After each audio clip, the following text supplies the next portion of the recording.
প্রিয় দর্শক, থাম্বনেইলে যেমনটি দেখতে পাচ্ছেন আপনারা, আমি বলবার চেষ্টা করেছি সাংবাদিক স্ল্যাশ সাংঘাতিক।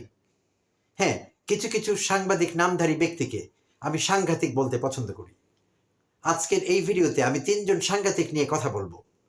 যদিও অনেকেই তাদের সাংবাদিক বলছেন, কেউ কেউ বলছেন সিনিয়র সাংবাদিক, অনেকে বলছেন সাংবাদিক, কিন্তু আমি তাদেরকে সাংঘাতিক বলতে পছন্দ করব। এবং কেন আমি সাংবাদিক নামধারী ব্যক্তিদের সাংঘাতিক বলছি আমি সেটি ব্যাখ্যা করব। তো মাসুদ কামাল সিনিয়র সাংবাদিক নামে পরিচিত, অনেকেই তাকে সিনিয়র সাংবাদিক বলছেন। তো আমার চ্যানেলে তার বিষয়ে কয়েকটি ভিডিও আছে, আমার অনেক ব্যাপার আমি প্রতিবাদ করেছি তার বক্তব্যের। কারণ আমার কাছে মনে হয়েছে তিনি অন্তর্বর্তীকালীন সরকারকে ডিস্টেবিলাইজ করবার চেষ্টা করছেন এবং ব্যক্তিগতভাবে অধ্যাপক ইউনূসকে আক্রমণ করছেন এবং তার চরিত্র হনন করবার চেষ্টা করছেন। একই কাজ করছেন মঞ্জুরুল আলম পান্না, তার মানচিত্র চ্যানেল থেকে, তিনিও সাংবাদিক, অন্তত বলছেন। আর আরেকটি এই একই লাইনে কাজ করছেন নবনীতা চৌধুরী, তিনি আরেকজন সাংবাদিক, ২১ টিভিতে কাজ করেছেন, ডিবিসিতে কাজ করেছেন, এখন একটি ব্র্যাকেট প্রোগ্রামে আছেন ডিরেক্টর হিসেবে, প্রোগ্রাম ডিরেক্টর হিসেবে। নবনীতা চৌধুরী বেশ পরিচিত মুখ সংবাদ মাধ্যমে এবং সংস্কৃতি অঙ্গনে, তিনি গায়িকা, চমৎকার হতেই পারে। আর মাসুদ কামালের কথা বলছিলাম, সিনিয়র সাংবাদিক নামে পরিচিত, সব জায়গায় তার এই প্রোফাইলটি কাজে লাগছে, সবাই তাকে পরিচয় করিয়ে দিচ্ছে সিনিয়র সাংবাদিক, কিন্তু আমি দেখছি তিনি আসলে সিনিয়র সাংঘাতিক। কেন বলছি? আমি মাত্রই বলেছি তিনি সারাক্ষণ মিথ্যাচার করছেন অন্তর্বর্তীকালীন সরকার এবং তার প্রধানকে নিয়ে। অতি সম্প্রতি একটি ভিডিওতে মাসুদ কামাল বলছেন, তারে কে বানাইছে প্রধান উপদেষ্টা? ছাত্ররা বানাইছে। ছাত্ররা কারা? এরা কয়জন? এটা আমার ভাষা না, প্রিয় দর্শক, আমি দুঃখিত। মাসুদ কামাল এইভাবেই কথা বলেন, চ এবং ছয়ের উচ্চারণ করতে পারেন না, হতে পারে তার আঞ্চলিক সমস্যা, থাকুক, ওটা নিয়ে আমি বেশি কথা বলতে চাচ্ছি না। তো মাসুদ কামালের কথা একবার ভেবে দেখুন, অন্তর্বর্তীকালীন সরকারের প্রধান উপদেষ্টাকে বলছেন কে বানাইছে এর প্রধান উপদেষ্টা? ছাত্ররা বানাইছে। ছাত্ররা কারা? এই মাসুদ কামাল কিন্তু ৫ আগস্ট পরবর্তী সময়ে এই কথা বলবার সাহস পেতেন না। ক্যামেরার সামনে দাঁড়িয়ে তিনি যদি বলতেন ছাত্ররা কারা আর ডক্টর ইউনূস কে, মাসুদ কামাল ভেসে যেতেন, দাঁড়াতে পারতেন না। পান্না তার মানচিত্র চ্যানেলে সারাক্ষণ মিথ্যাচার করে চলেছেন, সারাক্ষণ গালাগালি করছেন অধ্যাপক ইউনূসকে, মিথ্যাবাদী বলছেন সারাক্ষণ এবং সাপের মতো ফুসফুস করছেন একটু পরে। ছাত্রলীগ কর্মী পান্নার কথা বলছি, মঞ্জুরুল আলম পান্না।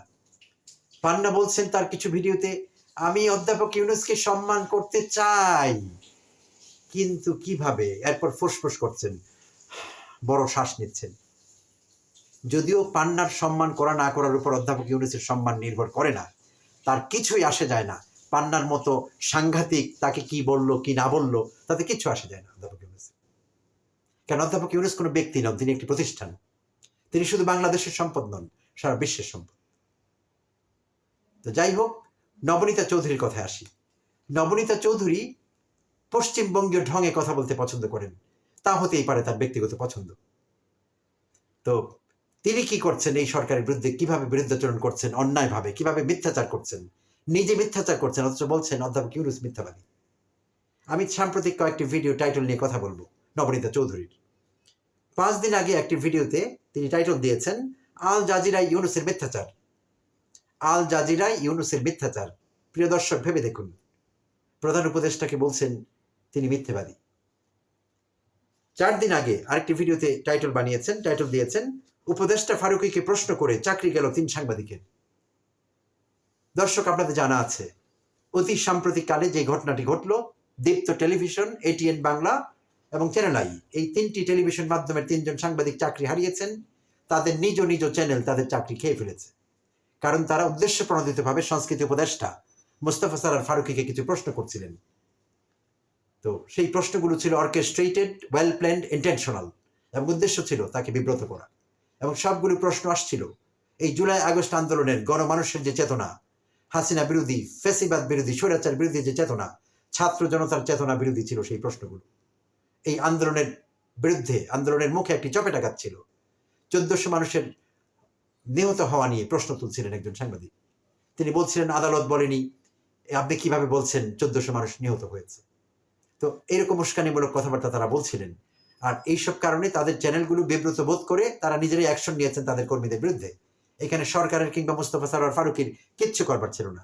কিন্তু নবনীতা চৌধুরী যেভাবে থাম্বনেল দিয়েছেন, টাইটেল দিয়েছেন, তাতে যে কারো ধারণা হবে যে সরকার তার চাকরি খেয়ে ফেলেছে, সংস্কৃতি উপদেষ্টা তাদেরকে বহিষ্কার করেছে। তাদের চাকরি খেয়ে ফেলেছে। বিষয়টি মোটেই এরকম ছিল না, এটি ছিল নবনীতার মিথ্যাচার। আচ্ছা, 5 দিন আগের যে ভিডিওর কথা বলছিলাম, আল জাজিরা ইউনুসের মিথ্যাচার। প্রিয় দর্শক, আল জাজিরা অতি সাম্প্রতিক অধ্যাপক ইউনুসের সাক্ষাৎকার নিয়েছিল। সেই সাক্ষাৎকার আপনারা অনেকেই দেখেছেন, অনেকেই সাক্ষাৎকারটি শুনেছেন, অনেকে পত্রিকায় পড়েছেন। সেই সাক্ষাৎকারের কোথাও অধ্যাপক ইউনুস কোনো মিথ্যা কথা বলেননি। তিনি নানাভাবে তাকে জিজ্ঞেস করা কিছু প্রশ্নের সোজা সাপটা উত্তর দিচ্ছিলেন। কিন্তু নবনীতা সেখানে মিথ্যাচার আবিষ্কার করেছে, কারণ নবনীতা নিজেই একজন মিথ্যেবাদী, আওয়ামী বাকশালীদের দালাল, শিক্ষিতা কিন্তু দালাল। আমাকে এই কথা যোগ করতেই হচ্ছে। এখানে অধ্যাপক ইউনুস কোনো মিথ্যাচার করেননি। চাইলে আপনারা সাক্ষাৎকারটি আবার দেখতে পারেন। 2 দিন আগে যে থাম্বনেল দিয়েছেন নবনীতা তার একটি ভিডিওতে, চট্টগ্রাম বন্দর বিদেশিদের দিচ্ছে ইউনুস সরকার, বঙ্গোপসাগরে মার্কিন ঘাঁটির ব্যবস্থা। তো এই ভিডিওতে নবনীতা যেভাবে কথা বলছিলেন, এমনিতে একটু কটকট করে কথা বলেন, তার কথা বেশ কানে লাগে। অনেকে তাকে কটকটি বেগম বলতে পছন্দ করেন, হতেই পারে, কারো ব্যক্তিগত পছন্দ থাকতেই পারে। তো কটকট করে তিনি বলবার চেষ্টা করছিলেন, এবং যেই স্টাইলে কথা বলছিলেন তাতে মনে হচ্ছিল অধ্যাপক ইউনুস বাংলাদেশের বিরুদ্ধে একটি যুদ্ধ ঘোষণা করেছেন এক্ষুনি, এবং এক্ষুনি মার্কিন ঘাঁটি বঙ্গোপসাগরে চলে এসেছে, এবং চট্টগ্রামের আমাদের সেই বন্দরটি, আমাদের সামুদ্রিক বন্দরটি কাউকে দিয়ে দেওয়া হয়েছে। তো এইভাবে কথা বলছিলেন, যুদ্ধংদহী একটি স্টাইল তিনি নিয়ে এসেছিলেন তার সেই ভিডিওতে, এবং আগাগোড়া মিথ্যে কথা বলেছেন।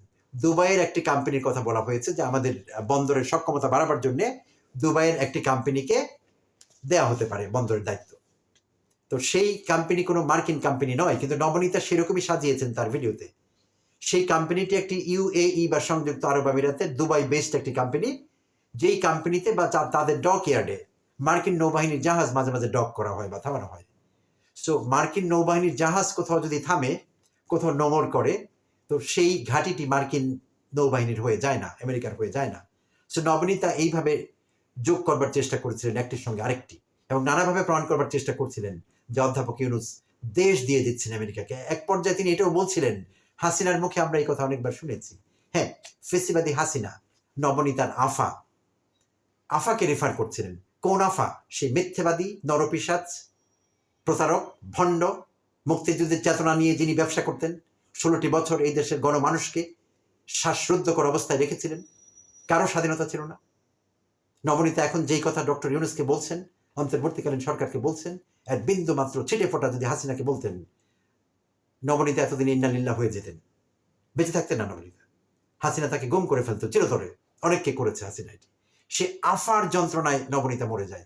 আহা আফা, সেই জন্য আফাকে রিফার করে কথা বলছে। কোন সে আফা? সেই পিশাচ হাসিনা? তাকে রিফার করে কেন কথা বলতে হবে? কে তাকে পাত্তা দেয়? কে তাকে গুনে?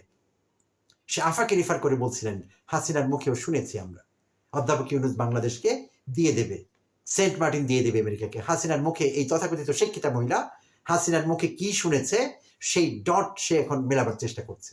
হাসিনার মুখের কথার সঙ্গে দুবাইয়ের কোম্পানি, ইউএই মালিকানাধীন কোম্পানিকে মার্কিন নৌবাহিনীর ঘাঁটি বানিয়ে দিচ্ছে।